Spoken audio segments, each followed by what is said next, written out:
WG's about that the test sort of to objective. Last question then. Let's talk about the construction of the staff, because it's possible that these interviews aren't just for head coach. It's possible that they interview everybody and they're looking at a bigger picture. If you have a first-time head coach, how do you...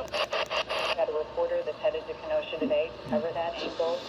We have our bureau reporters stationed in Washington, D.C., and we have a team in New York and Dallas and Miami and Washington and also in California, so we're covering the wildfires. So we go where the news is, and if the president is in Kenosha, then we're going to be there too.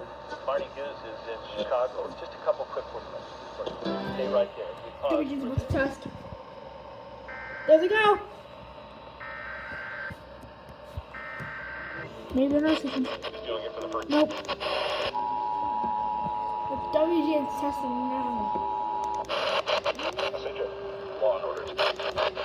Participating There in they the go. test of the Illinois Emergency Alert System. This system was developed to provide information to the public during emergencies. This was a test.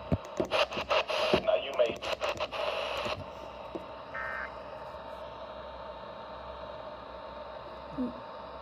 And we're back at 10:21. Marty Goose, co-anchor of...